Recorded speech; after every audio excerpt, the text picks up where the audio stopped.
Berharap kita kepada Allah Subhanahu wa taala bahwa bulan ini menjadi salah satu asbab seluruh dosa kita, dosa kedua orang tua kita diampuni oleh Allah Subhanahu wa taala. Salawat dan salam bersama kita sendiri kepada Nabi Muhammad sallallahu alaihi wasallam beserta keluarga sahabatnya hingga kita umatnya. Qala musannif rahimahullah taala wa nafa'ana bihi wa bi ulumihi wa a'adana bi barakatihi amin ya rabbal alamin. Faslun fi tathabbuti fil a'mali. Fasal menjelaskan tentang tathabbut fil a'mal. Jadi mencari ketetapan di dalam amal. Jadi amal perbuatan kita, amal perbuatan jasmani, amal perbuatan qalbi itu harus kudu jelas, harus kudu ditetapkan. Karena Allah Ta'ala seperti Allah Subhanahu wa taala telah berfirman di dalam surat An-Nisa ayat 94. A'udzu billahi minasyaitonir rajim. Bismillahirrahmanirrahim. Idza darabtum fi sabilillahi fatabayyanu. Idza darabtum tatkala lumah sapa sira kabeh fi sabilillahi ing dalem Allah fatabayyanu mongko ambil karo sapa sira. Ketika kita berjalan di atas muka bumi ini di dalam Allah Subhanahu wa taala, laku zahir, laku batin, jasmani, rohani di dalam Allah. Fatabayyanu maka harus kudu tabayyun, harus kudu jelas. Jadi ucapannya harus jelas, pandangannya jelas, yang didengarin jelas, yang dilakukan jelas, semuanya harus kudu jelas. Bahkan di dalam qalbi ini harus kudu jelas, sama hanya kita dipisah. Jadi kalau segala sesuatu yang dianggap baik oleh syariat agama itu harus kudu fatabayyanu, harus kudu jelas. Itu kata Allah. Qala aidan in ja'akum fasiqun binaba'in fatabayyanu. Jika datang kepada kalian semuanya bawa kabar, nah harus kudu ditabayyun dulu. Jangan langsung diambil dibantah, jangan langsung dihakimi, jangan langsung diambil tindakan. Sabar dulu, sabar dulu.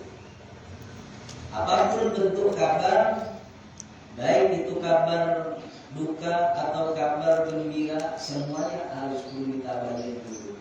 Jangan gegabah, jangan emosi, jangan rusak-rusuh kata orang Jawa, jangan ceroboh, jangan pelet. Jadi amal kita itu harus kudu ditabayyun, ditetapkan, ditetapkan.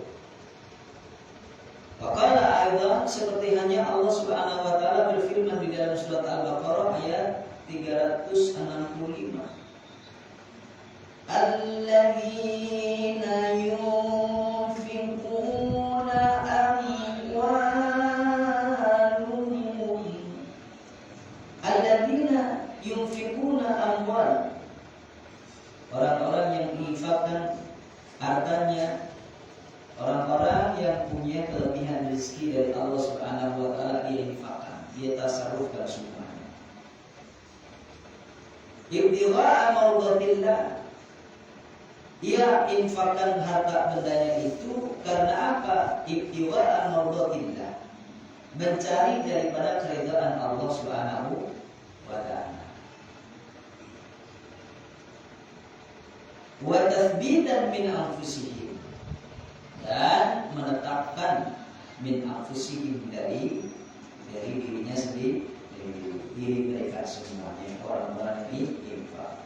Jadi orang-orang yang dikasih kelebihan sama Allah, baik itu rezeki, baik itu tenaga, baik itu kekuatan, baik itu ilmu dan lain sebagainya, dia tasarrufkan, dia infakkan di jalan Allah Subhanahu wa taala, dia mencari ridha Allah Subhanahu wa taala. Ditambah lagi wa tathbitan min anfusihim, harus kudu ditepatin, ditabayyun di dalam dirinya. Kenapa kok kita lakukan itu? Jadi kenapa dorongannya kok kita ngamalin itu? Kenapa kita kagak jalan? Kenapa kita jalan? Itu harus perlu ditambah. At-tathabbutu fil a'mali, bermula tatsabut fil a'mal di dalam beberapa amal. Jadi kita mencari ketetapan di dalam amal qalbu, amal jawarih anggota badan ini. Liya'rifa sayyi'aha fayatruk, supaya orang itu mengenal atau tahu keburukan amal. Oh, salah ini. Kenapa? Karena udah jelas, udah gamblang, kagak ada kedustaan di antara kita.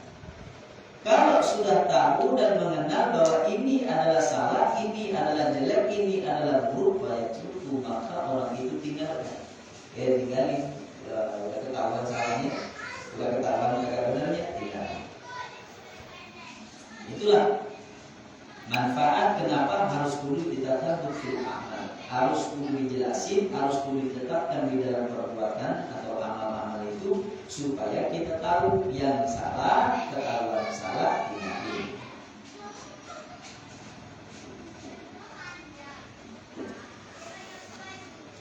Wa yuqaddima ma qaddamahu Allah Ta'ala min ta'atihi, atau karena mendahulukan perkara yang telah didahulukan oleh Allah Subhanahu wa Ta'ala daripada ketaatannya. Kira-kira yang mana yang harus didahulukan?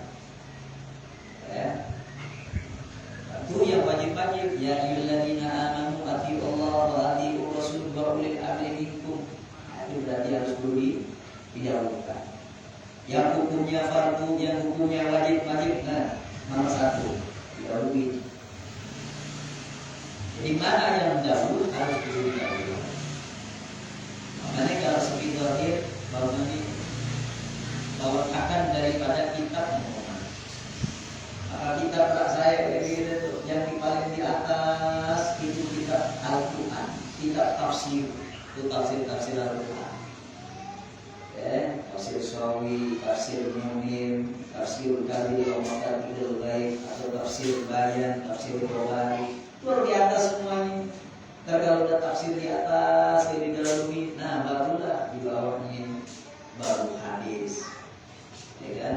Bukhari, hadis Muslim, dan syarat-syaratnya. Hadis Abu Dawud, An-Nasa'i, Tirmidzi, Ibnu Majah.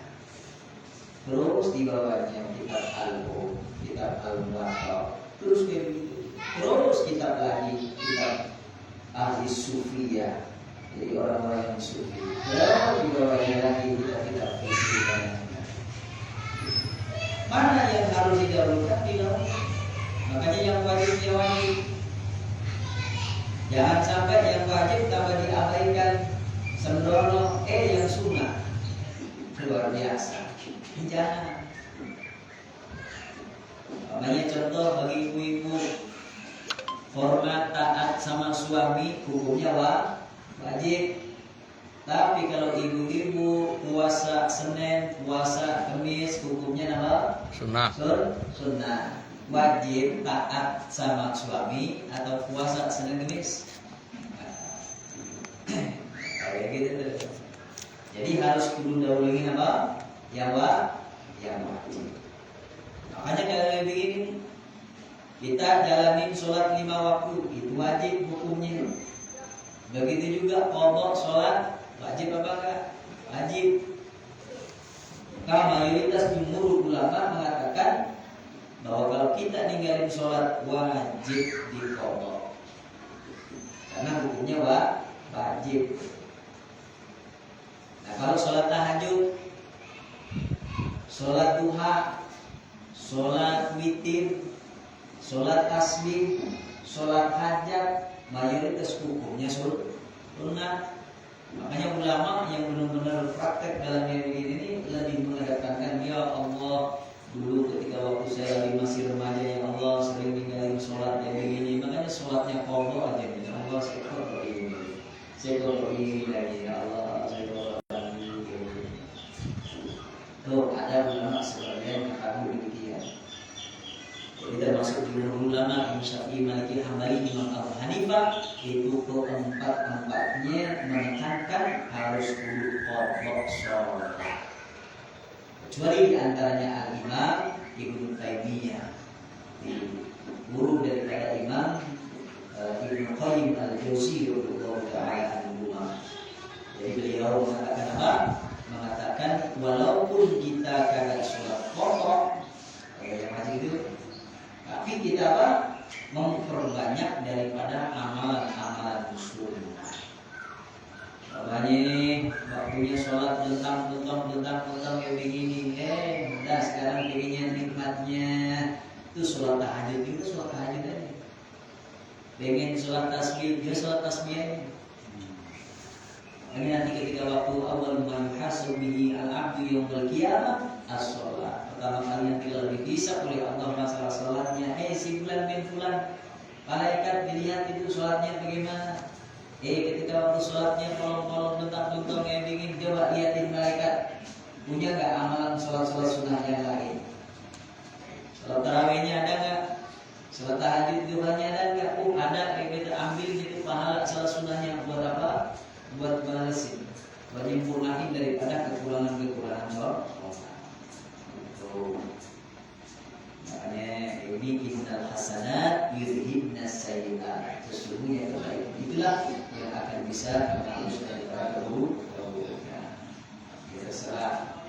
Saya kan yang kagak benar itu sudah kagak sholat, kagak mau qadha, komen doang. Nah, ini yang kagak benar. Ya kagak benar. Yang dulu harus dulu-dulukan. Wa yu'akhiru minha ma akharahu. Barang kalau ingin ditabayun, ditetapkan, dijelaskan beberapa amal perbuatan jawarih, perbuatan qulub yang akhir harus dulu diakhiri. Ya kan? Umpamanya ini awal itu diawali dengan takbiratul ihram, diakhiri dengan salam. Yang awal yang mana, yang akhir yang mana, itu harus pas. Jangan dibalik. Kita mau sholat, ya kan? Kalau mau takbiratul ihram, Allahu Akbar, ya salam. Yang awal harus dulu dibikin awal. Yang akhir harus dulu dibikin akhir. Akhirnya dengan salam itu penutupan, jangan dibalik. Pembukaan pakai apa? Pakai salam. Assalamualaikum warahmatullahi wabarakatuh. Habis duduk kayak begini sendiri, Allahu Akbar. Enggak benar. Enggak. Itu ada aturan main. Paham ya? Bahwa aksamun, bahwa utawi at-tadabbur aksamun itu piro-piro bagian. Jadi penetapan daripada amal, tabayun daripada amal itu ada beberapa bagian. Yang sangat pentingnya, amal itu harus dulu ditabayun, harus dulu diperjelas. Ahaduha utawi salah suwijine aksam, salah satu daripada bagian itu at-tathabbutu ila ay ya'rifa husnaha min qabihiha. At-tathabbutu itu tathabbut. Jadi tabayun menjelaskan, menetapkan ila ay ya'rifa hasanaha, untuk mengenal, mengetahui kebaikannya amal, min qabihiha, daripada keburukan amal. Orang kalau ditasabbut, dicari kebenaran yang sebenar-benarnya, maka akan diketahui kebaikannya daripada keburukan. Oh, ini benar, ini benar. Berarti kalau ini benar, dan ini kagak benar. Jadi ada yang baik, ada yang tidak baik. Ini jelek, ini baik, ini jelek. Jadi itu manfaatnya. Wa fasidaha min sahihiha. Diketahui juga rusaknya amal min sohihiha, dari soheknya amal. Oh, kalau benar nih rusak hari ini. Kalau amal seperti ini rusak. Yang sohih, yang sah, itu begini. Masya Allah. Jadi amal itu harus kudu diketahui baik dulu, diketahui soheh dan fasik. Nah, orang kalau ingin mengetahui baik dan buruknya, rusak dan sahnya, itu harus belajar dengan ilmu syariat. Syariat di agama. Makanya penting kita berguru sama ulama-ulama ahli fikih atau fuqaha ahli fikih. Seperti yang pernah saya sampaikan, sholatku ini sah apa tidak, batal apa tidak. Nah, kalau kita pengen jawaban itu semuanya, tiada lagi jawabannya adalah tanyakan kepada ahli fikih atau fuqaha.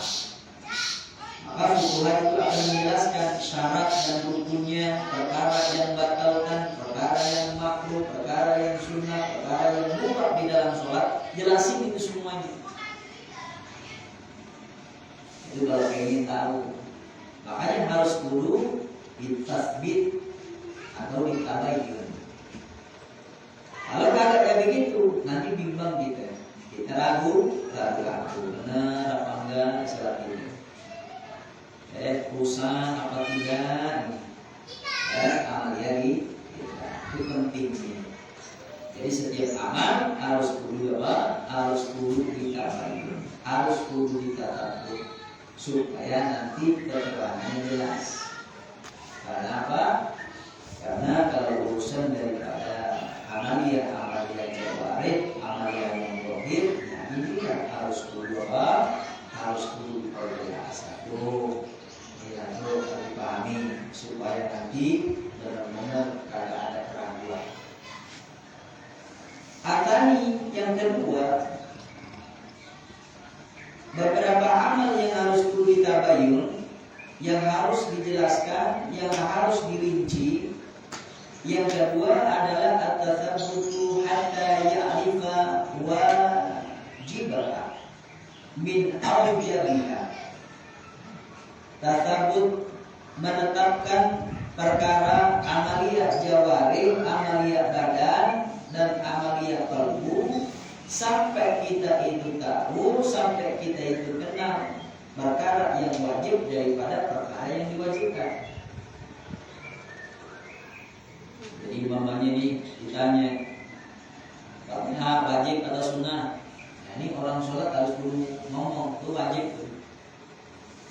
Tapi kalau ditanya Fatihah itu dalam sholat wajib atau sunnah, ngomongnya sunnah, nggak benar itu. Rukuk sujud dulu kayak begini nih wajib atau sunnah? Nah kalau kagak bisa jawab, nah nggak benar itu sholatnya. Ya kan?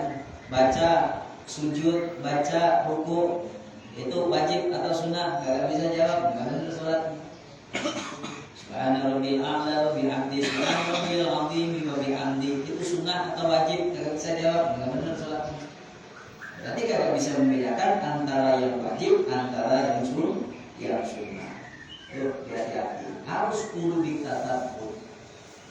Kalau belum paham, tanya guru ada, ya kan? Kitab sudah ada, baca, supaya apa? Amalia kita ini menjadi tahqiq, menjadi nyata, menjadi benar-benar penuh dengan keyakinan. Paham ya? Wa fadlaha, orang yang mentatabbutkan amal, perbuatan qalbi, perbuatan hati dan perbuatan badan ini, sampai mengerti, mengenal fadlah, keutamaannya amal, min mafduliha, daripada perkara yang diutamakan. Ini kalau orang tidak paham tentang fadlul amal, keutamaan daripada amal, inilah biasanya kadang-kadang sering sembrono. Jadi kalau orang tahu keutamaan daripada amal, nah inilah salah satu motivasi pendorong agar supaya kita lebih semangat untuk melakukan kebaikan. Contoh.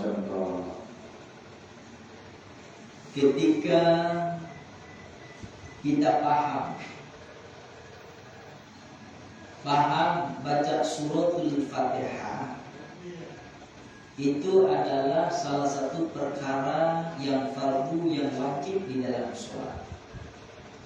Kalau udah tahu keutamaan fadilah daripada suratul Fatihah, maka dia tak mungkin melalaikan sembrono dalam bacaannya. Bismillahirrahmanirrahim.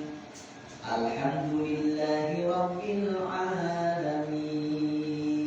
Satu ayat per ayat tak terlewatkan, penuh dengan kesan dan pesan di dalam dirinya. Ar-Rahmanir-Rahim, Maliki Yaumiddin. Nah ini harus kudu ditadabbur, harus kudu ditetapkan sampai kita itu mengerti keutamaan daripada bacaan. Bukan hanya cuma sekedar ucapan, tapi ucapan mengandung sebuah fadilah keutamaan. Jadi kalau orang baca Bismillahirrahmanirrahim, kagak merasakan Rahman Rahimnya Allah seperti apa. Alhamdulillahirabbil alamin, kagak paham, kagak merasa bahwa salah satu bentuk rasa syukur kita atas berbagai macam nikmat Allah Subhanahu wa taala yang tak terhingga dengan ucapan alhamdulillah, kagak ada rasa syukur kita kepada Allah Subhanahu wa taala. Terus terus dilanjut lagi. Ya seperti yang sering saya sampaikan. Bismillahirrahmanirrahim. Kita nyebut asmanya Allah yang Maha Rahman, yang Maha Rahim.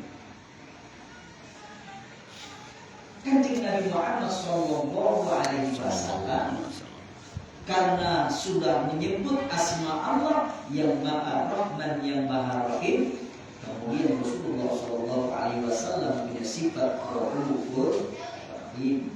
Laqad ja'akum rasulun min anfusikum azizun 'alaihi ma anittum harisun 'alaikum bil mu'minina raufur rahim. Itu pinjaman Allah Rahman Rahim. Orang yang nyebutin Rahman Rahimnya Allah, Nabi dapatin itu predikat sifat yang melekat di dalam dirinya, uswatun hasanahnya Raufur Rahim. Alhamdulillahi rabbil alamin.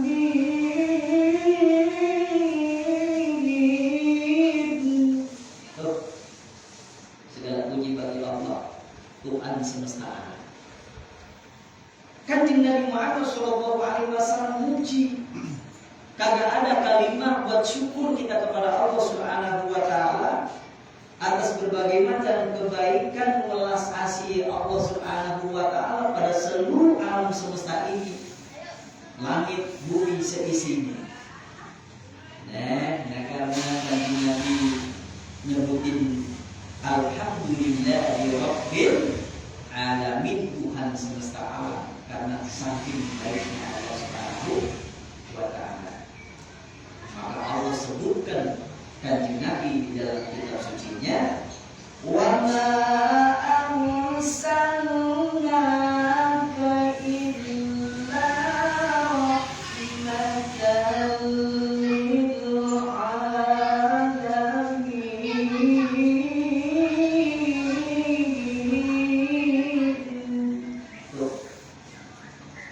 Kanjeng Nabi Muhammad sallallahu alaihi wasallam diutus oleh Allah Subhanahu wa taala di muka bumi ini menjadi rahmatan lil alamin.